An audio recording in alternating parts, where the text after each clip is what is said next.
Hey, it's your boy Bobby Beast here. I want to talk about a subject that comes to mind, and that is I think young ghosts should be like Michael from The Wire. And what I mean by that is basically if you guys if you have not checked out The Wire before, I highly suggest you do. If not, you can go check out some stuff about Michael. I would say you don't want to really spoil yourself. If you want to know The Wire, if you want to check out The Wire, don't spoil yourself, but you can still check out Michael.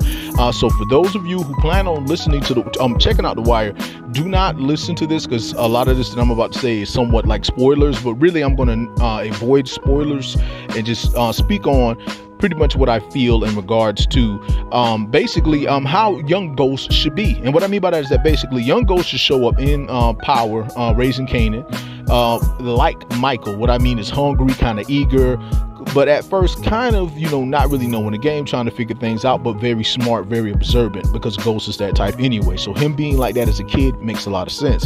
Him being able to watch things and put things together makes a lot of sense. And that's something we definitely want. And we all know that definitely he becomes a shooter, because Ghost is definitely a shooter by the time we get to power.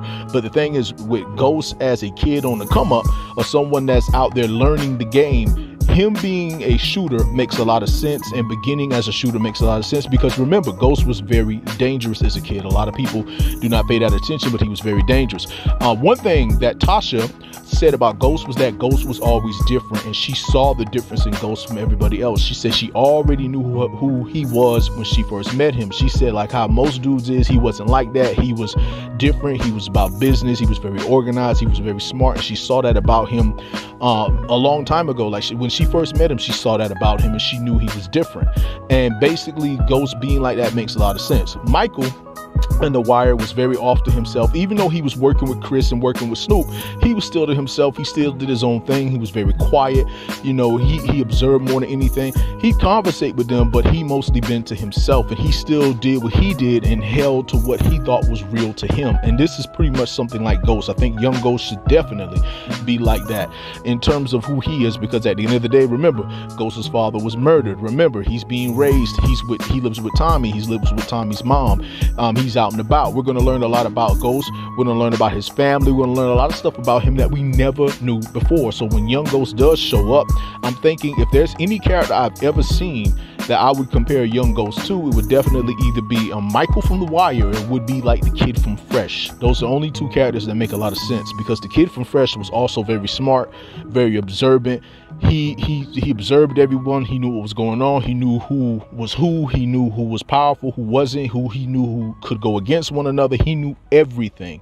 And basically, when it comes down to it, Ghost seemed like he would be that type of person too. Now, don't get it twisted. I'm not sitting up here saying that Ghost should be the main character. No, I'm just trying to say he definitely should be a supporting character. There's no way in the world you can bring a young Ghost in and you're like, okay, he's not there. In terms of he would be a supporting character, he is not the main character. The main character of Raising Kanan is Rock and Kanan. But still, young Ghost should play a big part in Raising Kanan whenever he shows up, whether that be in season 2, season 3, or season 4. I think this is just pretty much me speaking on. I think that he should be a lot like Michael from The Wire. That's pretty much a character that I see young Ghost being pretty much a lot like. And that's something I would like to see. But that's pretty much all I got to say in regards to that. I just want to say to all of you that it's your boy Bobby Beast here. I just want to say much love and much respect. Hold it down. And one.